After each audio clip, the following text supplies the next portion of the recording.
The true biography of Felix Manalo is a gun, written and created by your humble servant, Jerry Cajelon. Just call me Tatang JC. Thank you very much.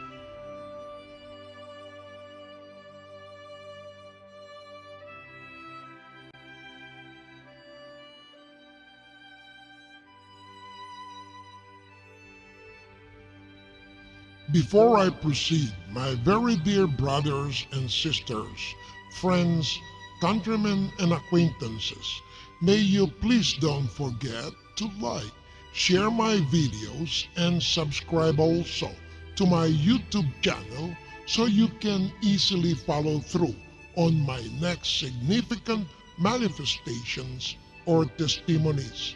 Thank you very much.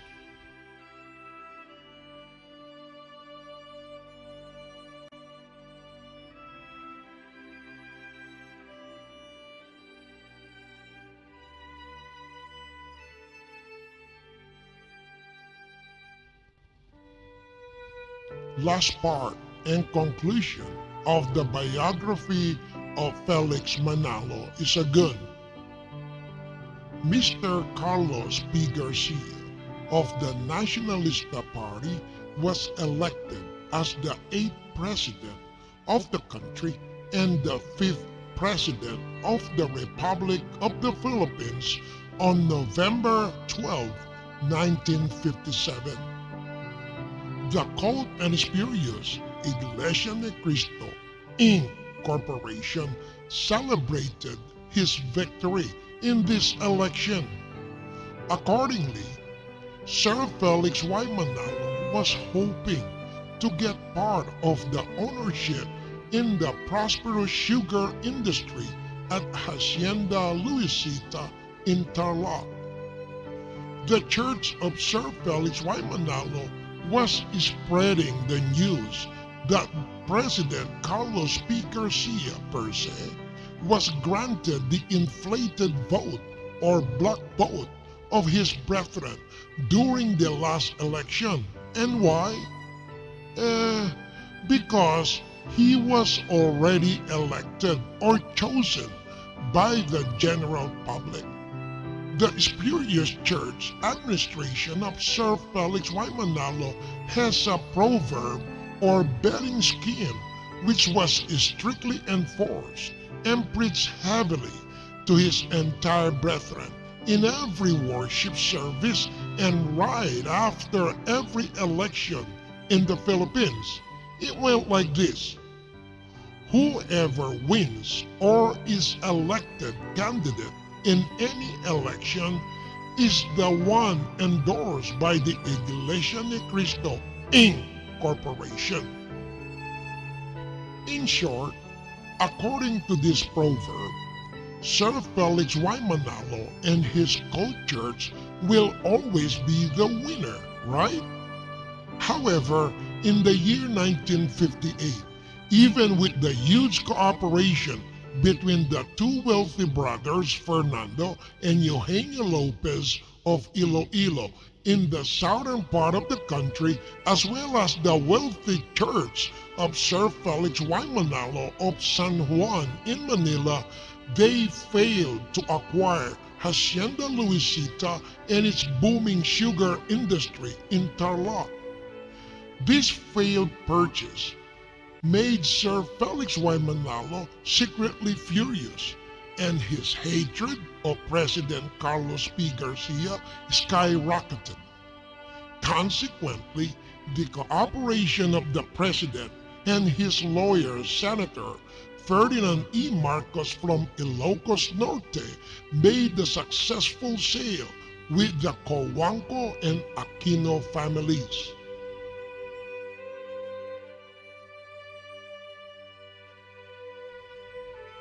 During the national election in the year 1961, the cult and spurious INCorporation of Sir Felix spread rumors per se that it endorsed or voted Mr. Diosdado P. Macapagal from Lubao in Pampanga.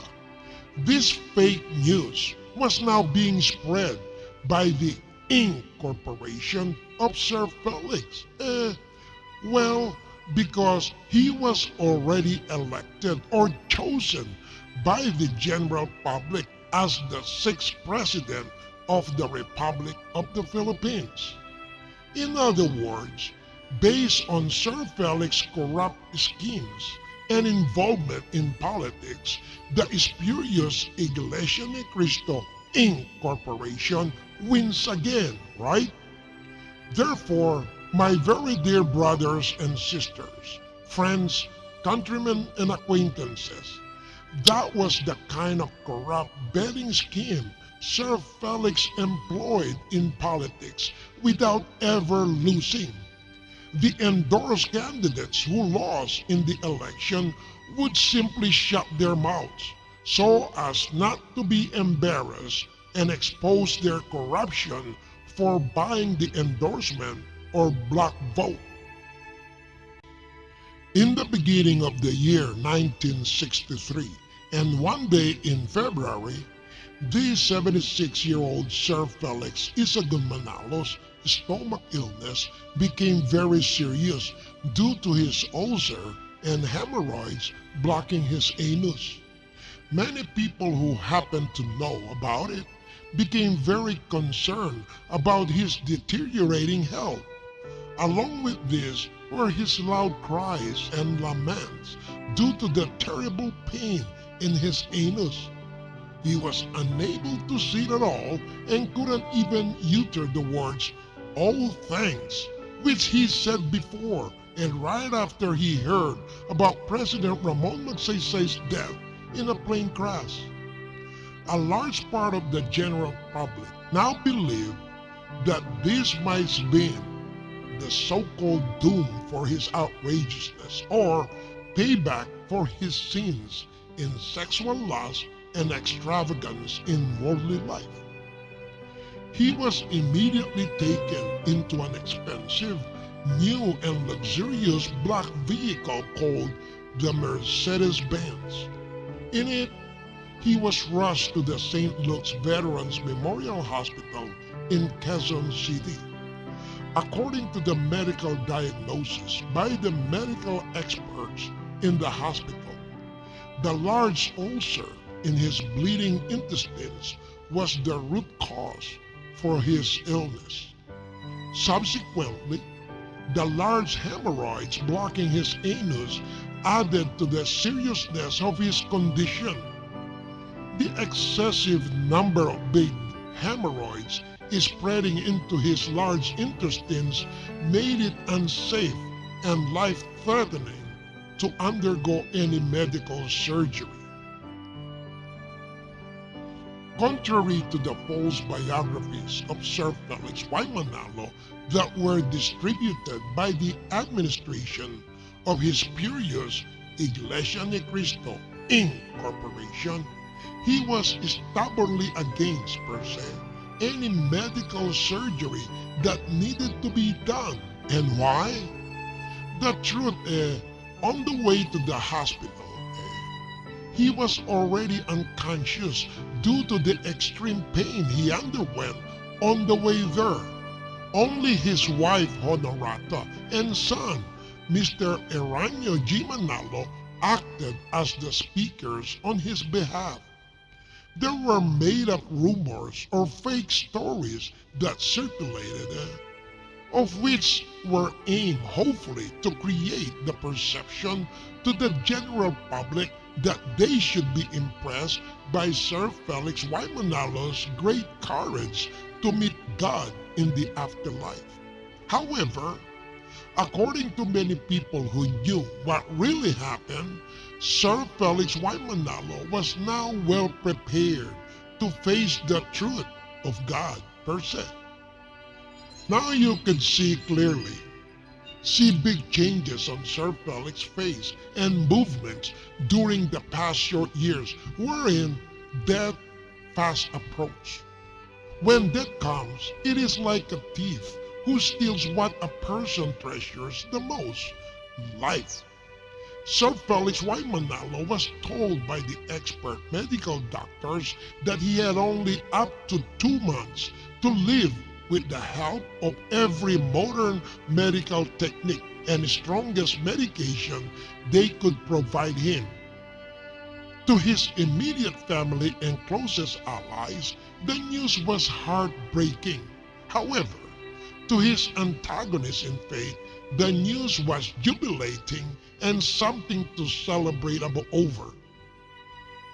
Then on March 21, 1963, Sir Felix Y. Manalo lost all his strength and became so frail that he was unable to move from head to toe.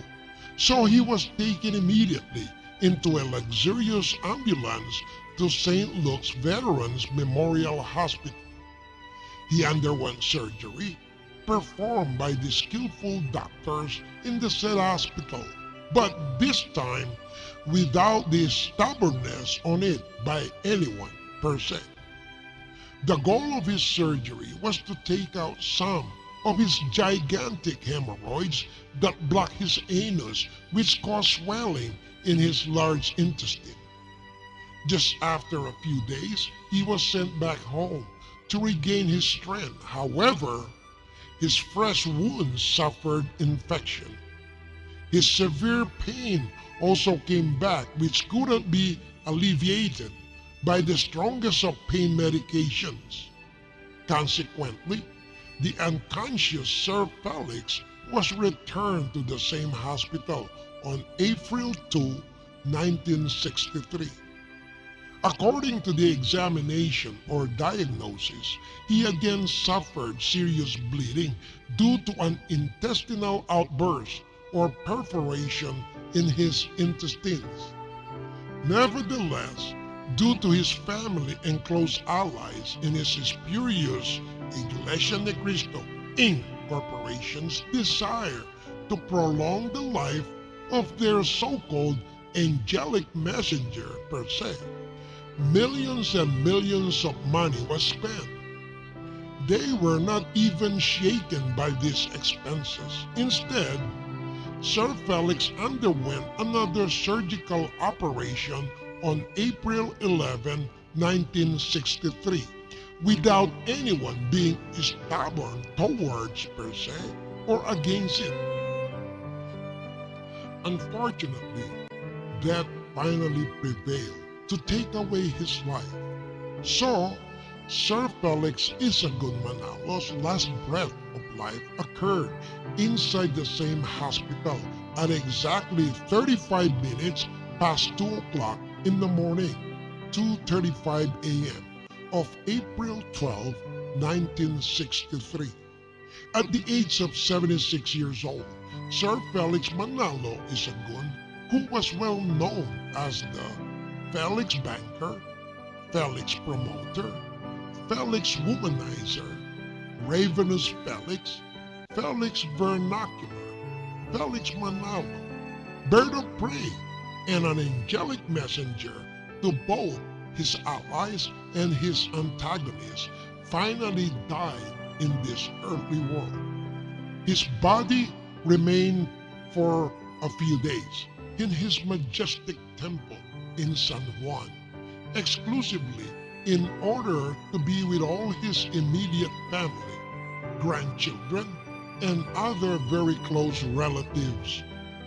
Together also with him were his illegitimate children and their very close relatives, as well as those loved ones he had mundane relations in the past. Thereafter, his body was transferred to his cathedral in San Francisco del Monte of Quezon City for general public viewing. According to his written last will in his testament, he wanted his remains to be buried on the estate of his concrete home in San Juan.